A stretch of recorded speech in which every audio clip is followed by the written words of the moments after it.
안녕하세요.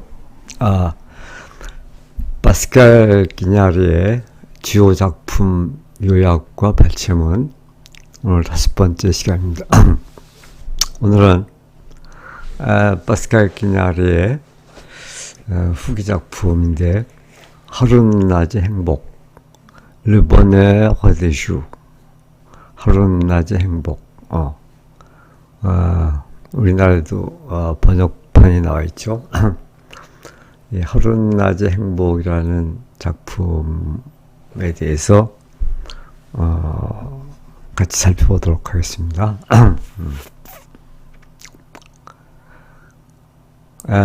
먼저 원 제목이 르보네 허데슈, 데슈가 지금 복수로 되어 있는데, 그러면 일반적으로는 이제 이게 복수니까 그러니까 매일매일을 말하겠죠. 그런데 하룻낮이라고 단수로다가 번역을 했어요. 조금 의아하게 생각할 수가 있는데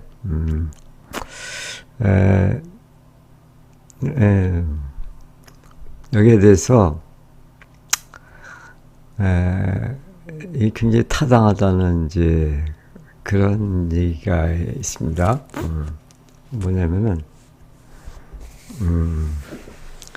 뭐 일반적으로는 이제 뭐 나날의 행복 혹은 일상의 행복 이렇게 번역했을 수가 있겠는데, 그렇게 하지 않고 그 하룻낮이라고 단수로다가 번역을 했어요. 하룻낮의 행복 이렇게. 이것은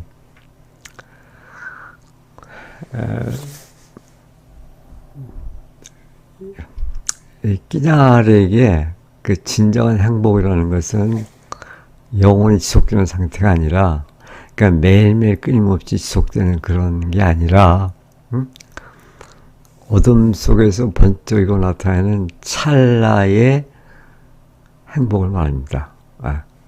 한순간에 밝은 빛처럼 나타났다가 사라지는 이제 그런 느낌을 주는데, 그래서 그 하룻낮이라는 표현은 그 영원한 매일매일의 그런 일상이 아니라 곧 저물어버릴 운명을 가진 한정된 빛의 시간을 강조한다. 이는 이제 기자가 얘기하는 그 상실을 아름다움으로 변모시키는 그런 의도와 맞닿아 있다고 할 수 있겠습니다. 그래서 뭐 일상의 행복, 나날의 행복, 이것보다 훨씬 더 그 끼냐르의 의도에 부합하는 그런 번역이라고 할 수 있겠습니다. 자, 이제 그 발췌문을 보도록 하겠습니다. 그 전에 하룻낮의 행복이라는 이 작품에 대해서 간략하게 좀 살펴보겠습니다. 그의 방대한 사유 중에서도 삶의 찰나성, 일상의 은밀한 기쁨을 가장 섬세하게 다룬 산문집이다. 이 작품은 거창한 서사보다는 파편화된 아포리즘, 뭐 격언 같은 거죠. 아포리즘과 성찰을 통해 사라져가는 것들 속에서 우리가 발견할 수 있는 최소한의 행복, 구원을 노래하고 있죠. 이 작품의 내용을 잠깐 보면은, 그러니까 소박한 일상으로의 하강이라고 이렇게 얘기할 수가 있겠는데, 이것은 우리가 앞에서 본 그런 세상의 모든 아침이나 혹은 뭐 그림자들 이런 것처럼 장엄하고 비극적인 분위기와는 조금 결이 다르죠. 많이 다르죠. 보다 낮고 가벼운 목소리로 지금 여기에 존재하는 행복을 얘기합니다. 하룻낮의 의미는 여기서 하룻낮은 영원하지 않은 곧 저물어갈 유한한 시간을 의미합니다. 기냐르는 영원한 행복을 꿈꾸는 대신 금방 사라질 아침 햇살이나 오후의 정적 같은 짧은 순간들에 집중합니다. 그것은 이제 재앙 속의 행복이라고도 얘기할 수가 있겠는데, 그는 삶을 기본적으로 재난이나 상실로 규정하고 있죠. 그 폐허 위에서도 이름 모를 불꽃을 보며 느끼는 기쁨이 인간을 행복하게, 또 인간을 살게 한다고 이렇게 얘기합니다. 그 다음에 두 번째로는 이제 그 미학적 장치를 잠깐 보면은, 이제 파편과 침묵에 관한 건데, 끼냐르는 이 책에서 논리적인 긴 글 대신에 짧은 단상들을 이렇게 나열합니다. 그래서 그 아포리즘 형식으로다가 이렇게 되어 있는데, 짧은 문장들은 독자에게 생각할 여백을 제공한다. 그러니까 한 문단에서 다음 문단으로 넘어갈 때 거기에 약간의 그 공백, 그 침묵을 느끼게 되는데 이는 그 침묵의 표면을 긁어 진실을 드러낸다는 그 예술관과 일맥상통한다. 그 다음에 감각의 복원, 시각, 청각, 촉각 등 아주 미세한 감각들을 통해 세상을 다시 발견한다. 예를 들어서 뒤에 그 발췌문에도 나오겠지만 펜 끝이 종에 닿는 소리, 정말 아주 미세한 거죠. 또 정원의 흙냄새, 이제 이런 아주 작은 것들에서 어떤 행복을 발견하는 그런 내용들이 주로 주축이 됩니다. 이렇게 간단하게 이 작품을 좀 봤고, 이제 발췌문을 보도록 하겠습니다. 자, 첫 번째 발췌문, 먼저 번역문 한번 읽겠습니다. 하룻낮의 행복은 빛나는 미래를 기다리는 데 있는 것이 아니라 다시 돌아오지 않을 것들을 사랑하는 데 있다. 모든 아침은 유일하고 부셔지기 쉽고 이미 사라지고 있는 중이기 때문에 그것이 은총이다. 그런 얘기입니다. 자, 원문 보겠습니다. Le bonheur des jours ne réside pas dans l'attente d'un futur radieux. Le bonheur des jours, 그 하룻낮의 행복은 어디 있지 않다. Ne réside pas dans l'attente d'un futur radieux. 그 빛나는 미래. 그 빛나는 미래를 기다리는 데 있지 않다. attente. 기다림이죠. 그럼 어디 있냐? Mais dans l'amour de ce qui ne reviendra pas. Ce qui ne reviendra pas. reviendre. 돌아오다는 얘기죠. 돌아오지 않는 것들. 돌아오지 않는 것들에 대한 사랑. 예? 그 행복이 있다. 그래서 하루낮의 행복은 빛나는 미래를 기다리는 데 있는 것이 아니라 다시 돌아오지 않을 것들을 사랑하는 데 있다. Chaque matin est une grâce parce que le unique fragile est déjà en train de s'effacer. 그러니까 모든 아침은 그러니까 하루하루의 그런 아침은 une grâce, 그것은 은총이다, 축복이다. 왜? Parce que le unique, 그것은 unique하고 유일하고 fragile, 뭐 부셔지기 쉬운 연약한, 그리고 est déjà en train de s'effacer, 지워지다는 얘기죠. en train de, 그래서 그 사라지고 있는, 이미 사라지고 있는 중이기 때문에 그렇다는 거죠. 모든 아침은 유일하고 부셔지기 쉽고 또 이미 사라지고 있는 중이기 때문에 아침이 은총이 될 수 있다, 이런 얘기죠.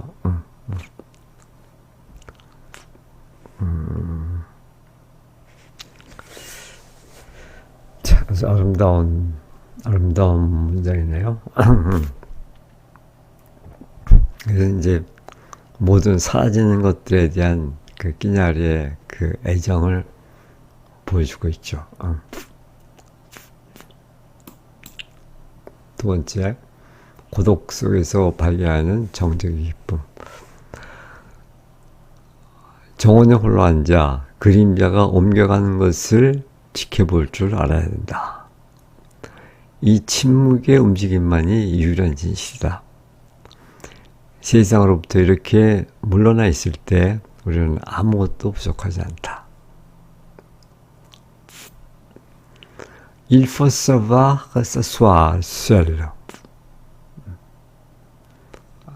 홀로 앉아있는 법을 알아야 된다. 어디에서? Dans un jardin, 그 정원에서 홀로 앉아있는 법을 알아야 된다. 또 regarder l'ombre se déplacer. se déplacer, 이제 자리를 옮기는 거죠. 스스로 자리를 옮기는 거. 그 그림자가, 정원에 있는 그림자들이 이 그림자가 이렇게 옮겨가는 것, 자리를 바꿔가는 것을 바라볼 줄 알아야 된다. 그 시간이 흐르면서 그림자가 이렇게 조금씩 변하겠죠, 위치가. 그냥 정원에 홀로 앉아서 그 그림자들이 이렇게 서서히 변하는 것을 바라볼 줄 알아야 된다. 이제 그래야만 어떤 그 참다운 행복을 우리가 맛볼 수가 있다, 그런 얘기겠죠. Ce mouvement silencieux est le seul vérité. 이러한 움직임, 그러니까 그림자의 움직임이죠. 이러한 움직임, 이 silencieux, 이러한 고요한 움직임, 침묵의 움직임, 뭐 그림자가 무슨 말을 하는 거 아니니까, 그 침묵의 움직임만이 seul vérité, 정말 유일한 진실이다.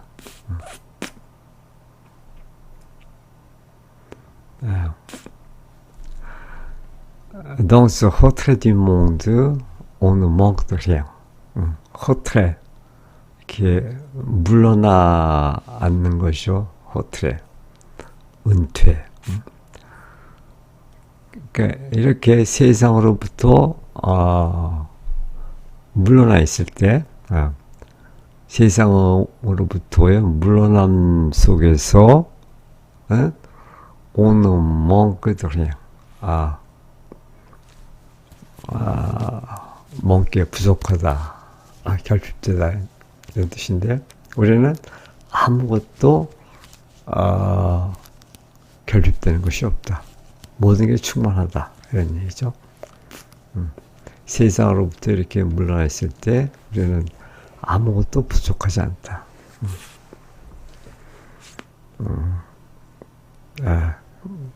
별로 어렵진 않은 말이죠.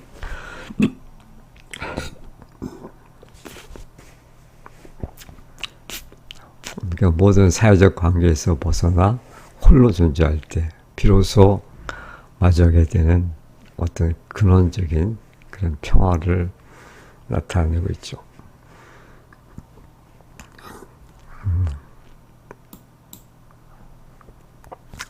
세 번째, 행복은 목적지가 아니라 재앙 속을 여행하는 하나의 방식이다. 좀 말이 좀 어렵죠. 행복은 어둠에 잡아먹히지 않기 위해 우리가 켜는 작은 등불이다.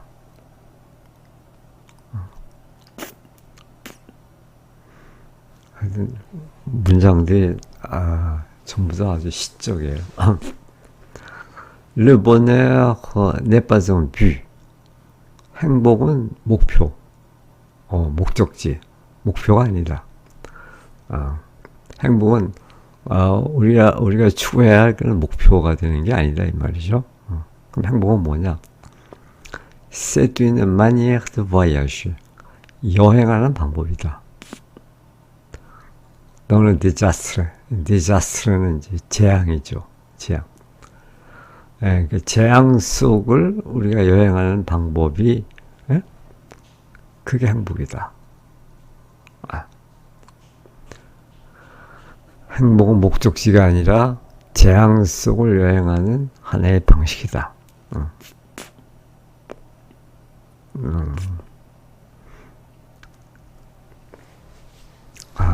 행복은 과정이라는 뜻이죠. C'est la petite lumière qu'on allume pour ne pas être dévoré par l'ombre.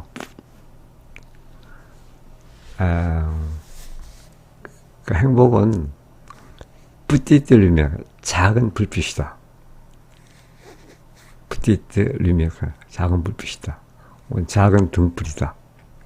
어떤 등불? qu'on allume는 불을 켜다. 우리가 불을 켜는 그런 작은 불빛이다. 뭐 하려고? Pour ne pas être dévoré par l'ombre. dévoré는 뭐 삼키다, 그런 뜻인데, 그래서 être dévoré, 그러니까 잡아먹히는 거죠. 뭐에? par l'ombre. 그 어둠에 삼켜지지 않도록, 어둠에 잡아먹히지 않도록, 어둠에 매몰되지 않도록 우리가 불을 켜는 작은 등불과 같은 것이다. 행복은.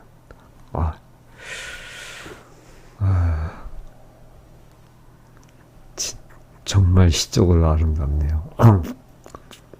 행복은 목적지가 아니라 재앙 속을 여행하는 하나의 방식이다.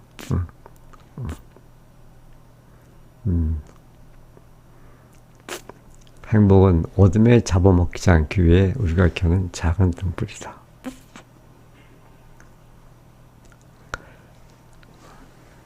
그다음에 네 번째, 사소한 것들이 주는 구원, 행복. 시원한 물 한 잔, 종위에 흐르는 펜척 소리, 비온 뒤의 흙내음, 허물로부터 낚아챈 이 아름다움의 파편들이야말로 우리의 유일한 자산이다.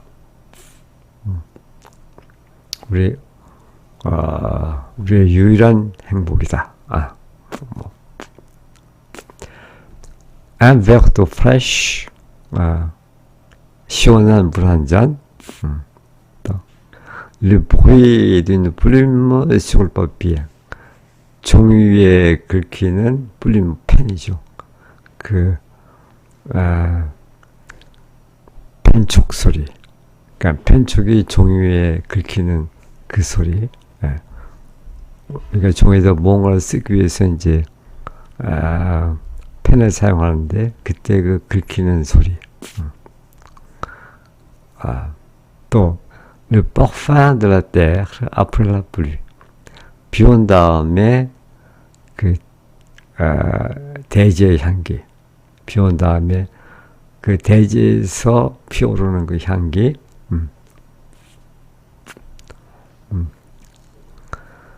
Ce sont des fragments de beauté arrachés au néant. 이런 것들이 beauté, 아름다움. 아름다움의 조각들이다. 아름다움의 파편들이다. arrachés au néant. 그 험으로부터 캐어낸, 험으로부터 파낸 아라시. 아라시는 원래 뿌리채 뽑는 걸 아라시라고 그러죠. 그래서 여기서 낚아챈 이렇게 하는데, 험으로부터 우리가 낚아챈, 거기서 캐낸 그 아름다움의 파편들이다. 근데 qui compose notre seule richesse. 근데 이러한 파편들이 우리의 유일한 그런 풍요로움을 구성한다. 이런 것들이야말로 정말 우리를 풍요롭게 하고, 우리를 행복하게 하는 그런 재산이 된다. 이런 얘기죠. 시원한 물 한 잔, 종이를 부르는 펜쩍 소리, 비온 뒤의 흙내음, 험으로부터 낚아챈 이 아름다움의 파편들이야말로 우리의 유일한 재산이다.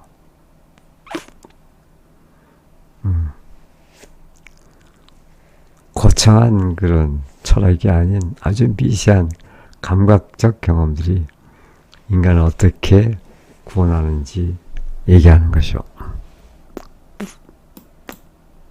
다음에 5번째, 침묵하는 법을 배우는 것은 우리가 언어로 세상을 왜곡하기 전 세상을 있는 그대로 보고 듣는 법을 배우는 것이다. 진정한 행복은 자기 자신과 나누는 이러한 침묵이다.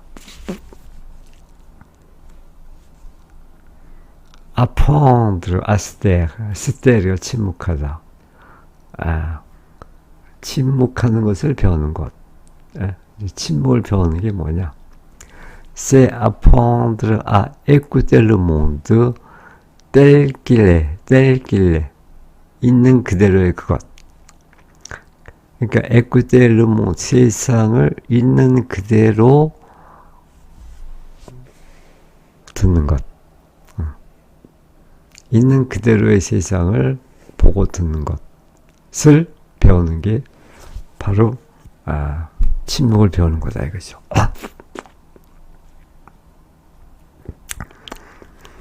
Avant que nous ne l'ayons déformé par nos mots. avant 그 뭐뭐 하기 전에 우리가 이 레이용 할 때 그 엘렌은 르몽드를 말했죠. 그 세상을 데포르메 왜곡시키는 거죠. 왜곡시키는 거. 박노모. 그러니까 우리 언어를 가지고 세상을 왜곡시키기 전에 세상을 있는 그대로의 세상을 보고 듣는 것을 배우는 게 바로 침묵을 배우는 거다.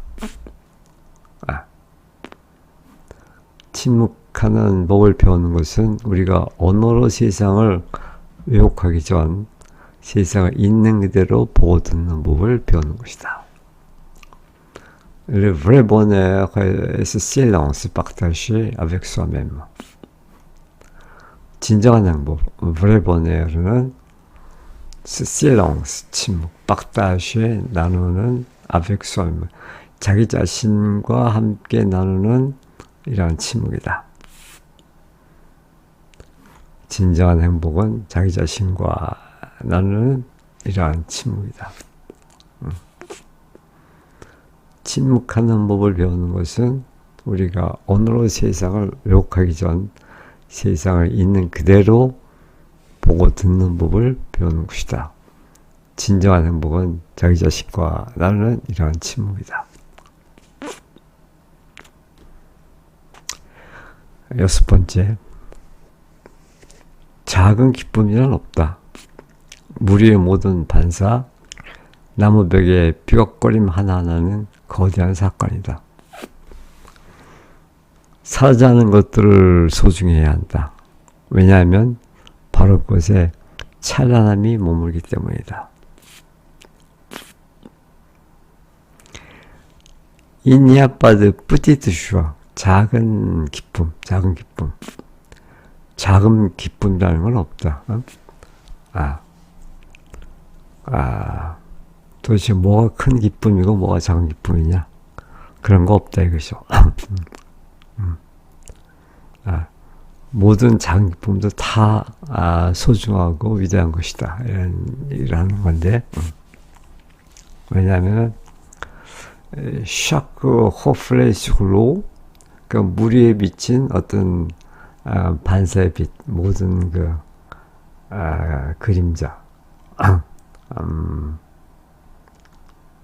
또 chaque craquement de la boiserie,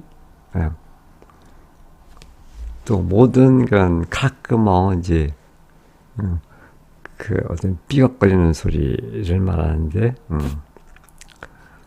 보아즈리, 그러니까 나무로 된 벽, 보아즈리, 나무 벽에 그것이 이제 좀 갈라지고 오래돼서 삐걱거리는 소리를 낼 수 있겠죠.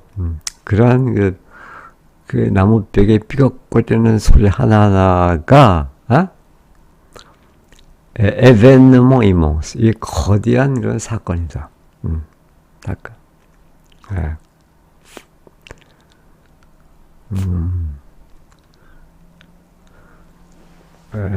에베nement, 사건.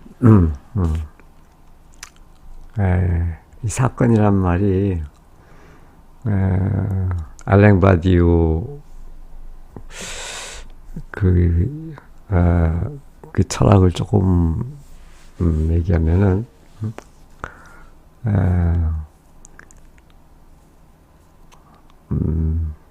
어떤 그 사건을 통해서 우리는 획기적인 어떤 다른 상황에 처하게 되고 다른 세계로 이제 가게 된다는 것이죠. 그러니까 그냥 단순하게 일어나는 그런 일이 아니라 뭔가 상황에 획기적인 변화를 일으키는 게 사건이라는 거죠. 그것은 뭐 역사적인 거나 아니면 우리 생활 속에서나 다 마찬가지인데,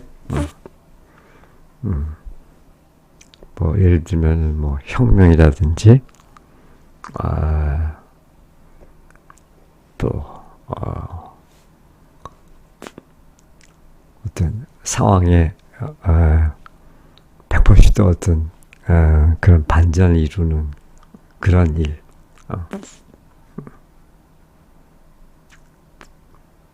그래서 그런 그 사건이 그렇게 거대한 큰 일에서만 일어나는 것이 아니라 아주 사소한 현상, 아주 사소한 것들에서 이런 것들도 다 거대한 사건이 될 수가 있다. 그러니까 이제 작은 기쁨이라는 게 없는 거죠. 그다음에 il faut honorer ce qui s'en va, car c'est là que réside le splendeur. honorer, 뭐 명예롭게 하다, 뭐 존경하다, 영광을 돌리다, 뭐 그런 뜻인데, 스기성바, 사라지는 것. 그러니까 사라지는 것들을 우리가 영광을 돌려야 된다. 사라지는 것들을 소중해야 된다. 왜냐면 c'est là que réside le splendeur. 그 스플렌더는 이제 어떤 찬란함, 광채, 빛, 이런 뜻인데, 거기에 그 찬란함이 머물기 때문이다. 그죠? 그러니까 이런 그 찬란함이나 광채나 빛 이런 것들이 어떤 거대한 사건 속에서만 일어나는 것이 아니라 아주 사소한 현상, 아주 사소한 거에도 우리가 그것을 잘 지켜보면은 그것이 이제 거대한 사건이 될 수가 있고, 그러니까는 작은 기쁨이라는 건 없다. 그러니까 무시해도 좋을 그럴 기쁨이라는 건 없다 이거죠. 작은 기쁨이란 없다. 물 위의 모든 반사, 나무벽의 삐걱거림 하나하나는 거대한 사건이다. 살아가는 것들을 소중히 해야 한다. 왜냐하면 바로 그곳에 찬란함이 머물기 때문이다. 7번째, 소유하지 않는 사랑. 사랑한다는 것은 소유하는 것이 아니라 타자가 그 자신의 빛 안에서 온전히 그 자신이 되도록 내버려 두는 것입니다. 그것은 타자의 현존이 채워주는 그 빈 공간을 결코 너무 가득 채우지 않은 채로 받아들이는 것이다. 말이 조금 어려운데 약간 좀 복잡하게 표현을 한 것 같은데 자, 원문 보겠습니다. M에 스네 니트 포세드. 니트는 독일어죠. 이게 그냥 불에 늦바나 마찬가지죠.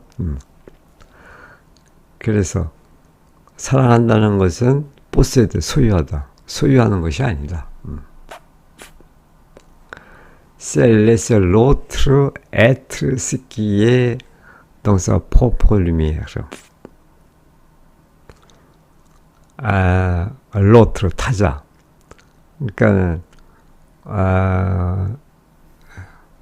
그 사랑의 상대가 되는 그 타자, 상대방이죠.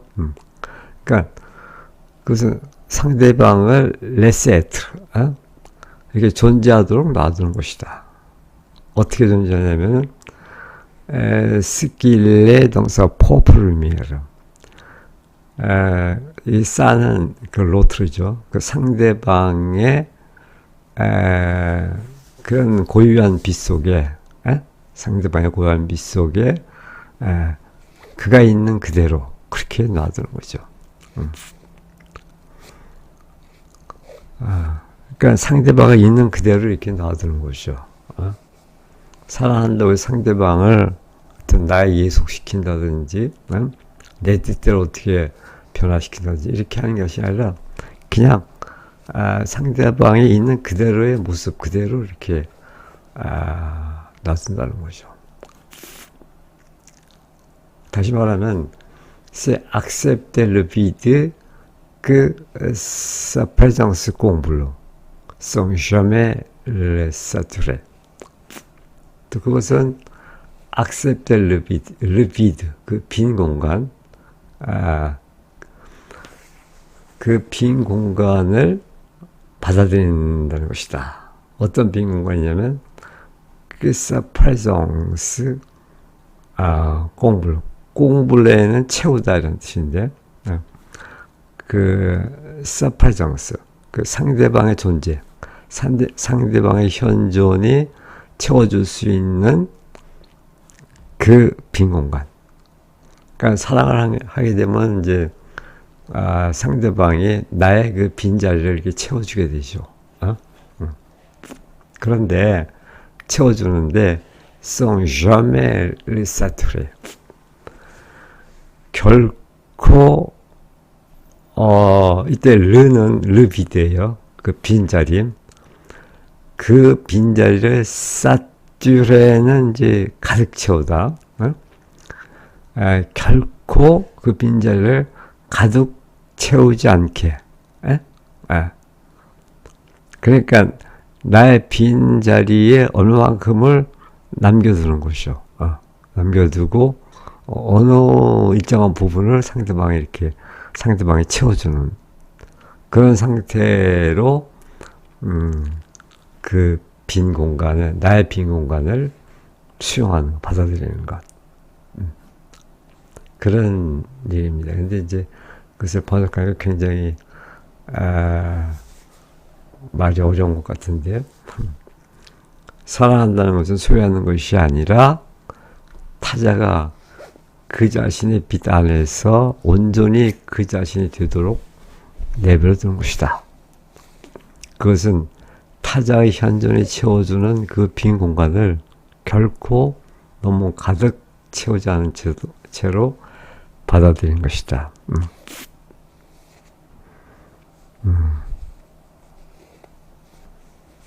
그러니까 어떻게 보면 아무리 사랑하는 사이라고 해도 일정한 그런 거리를 좀 지키는 게 좋다. 뭐 그런 얘기도 될 수 있을 것 같아요.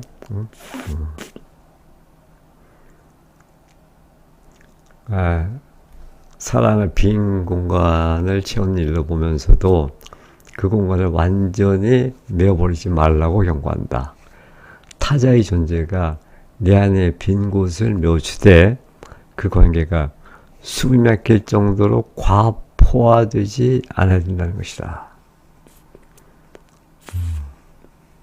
상대의 자유나 개성을 완전히 없애버리거나 상대 에너지를 바닥낼 정도로 집착하지 않는다는 것이다.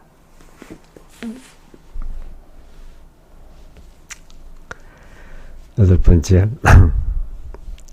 기억이라는 성스러운 장소 이런 뜻이죠. 기억은 목록 작성이 아니라 재앙을 시적으로 다시 세우는 일입니다. 우리가 무언가를 기억하는 것은 그것을 간직하기 위해서가 아니라 상실을 아름다움으로 바꾸기 위해서입니다. 이게 아주 유명한 말인데 상실을 아름다움으로 바꾼다. 이제 그게 기억의 작용이라는 거죠. 자, La mémoire n'est pas inventaire. inventaire가 무슨 목록입니다. 목록. 그러니까 기억은 목록을 작성하는 게 아니다. 그러니까 뭐 연대기적으로 이렇게 쭉 그 기억의 목록을 헤아려 본다든지 이런 게 아니라는 것이 기억은 목록 작성이 아니라는 것이죠. 그럼 뭐냐? C'est une reconstruction poétique du désastre. reconstruction, 재구축, 재구성, 다시 세우는 거. poétique, 시적으로. 시적 재구축이다. du désastre, 재앙이죠. 그러니까 재앙을 시적으로 다시 세우는 것. 다시 조직하는 것. 그러니까 이게 그 재앙을 그 시적인 아름다움으로 다시 바꾸는 것이죠. 기억은 목록 작성이 아니라 재앙을 시적으로 다시 세우는 일이다. Nous ne nous souvenons pas pour garder, mais pour transfigurer la perte en beauté. Nous ne nous souvenons pas. se souvenir, 기억하다. 우리는 기억하는 게 아니다. pour garder. 간직하기 위해서 기억하는 게 아니다.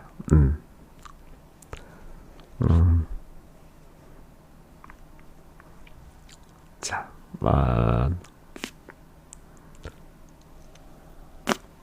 우리가 무언가를 기억하는 것은 그것을 간직하기 위해서가 아니다. 그럼 왜 기억하느냐? mais pour transfigurer la perte en beauté. transfigurer. 그 모양을 바꾸는 거죠. 모양을 바꾸는 거. transfigurer la perte, 상실을 en beauté, 아름다움으로 변화시키기 위해서.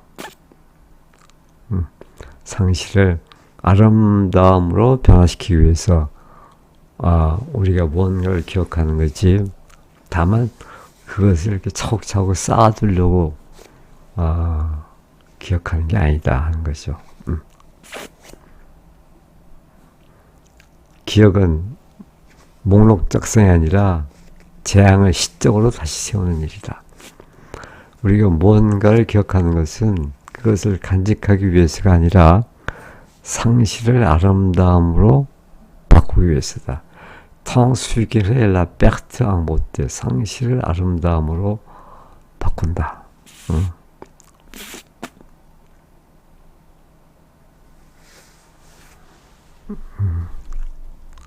그 다음에 마지막 9번째 발췌문입니다.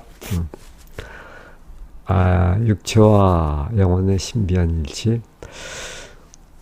몸은 영혼을 감싸는 옷이 아니라 영혼의 가장 은밀한 언어입니다.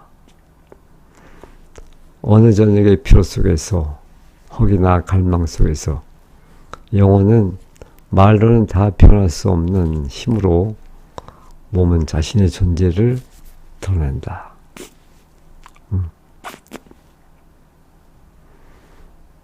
우리의 몸이라는 것이 그냥 껍데기가 아니라는 거죠. 그 영혼의 복음과는 그런 은밀한 언어라는 건데. 자, le corps n'est pas le vêtement de l'âme. 몸은, 육체는 영혼의 옷이 아니다. 영혼을 감싸는 그런 옷이 아니다. 그럼 뭐냐? Il est son langage le plus secret. 그것은 영혼의 언어다. 영혼의 언어다. Le plus secret. 가장 은밀한 영혼의 언어다.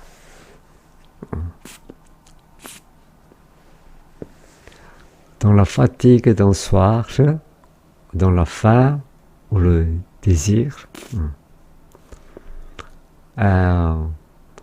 어느 저녁에 어떤 피로,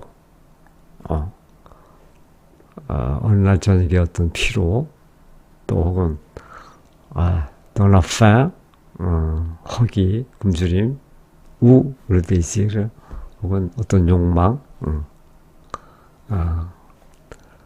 이런 것 속에서 그러니까 우리가 어느 날 저녁 몹시 피곤하다든지 몹시 배고프다든지 혹은 뭔가를 갈망하는 그런 때가 있다면은 그럴 때 l'âme se manifeste avec une force que les mots ignorent.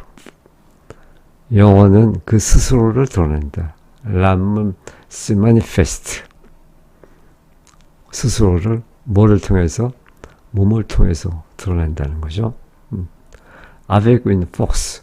어떤 힘으로, 어떤 힘을 가지고, 어떤 힘? 그 les mots ignorent.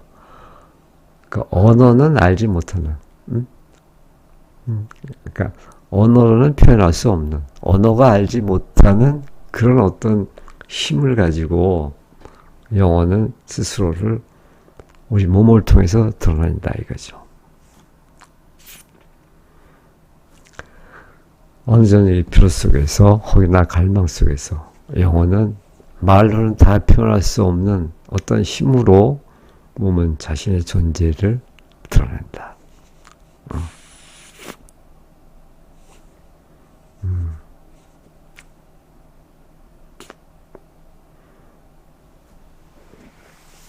몸은 자신의 존재를 드러낸다. 그러니까 영혼이 몸을 통해서 자신의 존재를 드러내는 거죠. 몸이 자신을 드러낸다기보다는 영혼이 몸을 통해서 자신의 그런 존재를 강력하게 표출한다는 것이죠. 그러니까는 그 육체와 영혼은 하나라는 것이죠.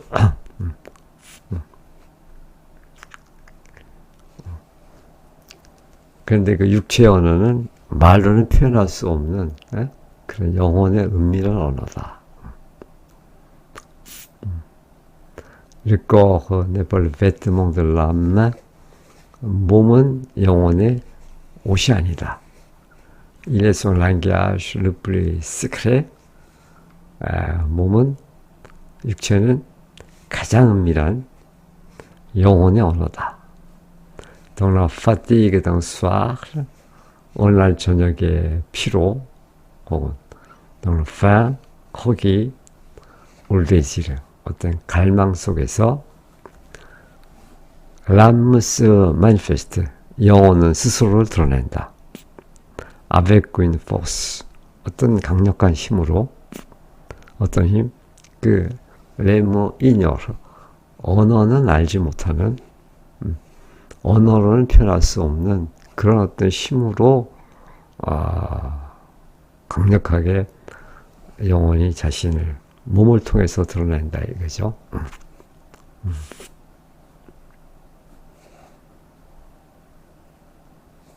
언어는 세상을 규격하고 고정하지만 신체가 느끼는 감각은, 이것은 언어의 그물을 빠져나가죠. 언어는 표현할 수가 없죠. 자, 이렇게 해서 오늘은 파스칼 끼냐르의 5번째 소설 하루 낮의 행복, Le Bonheur des Jours 라는 작품을 통해서 몇몇 발전을 함께 보았습니다. 예, 고맙습니다.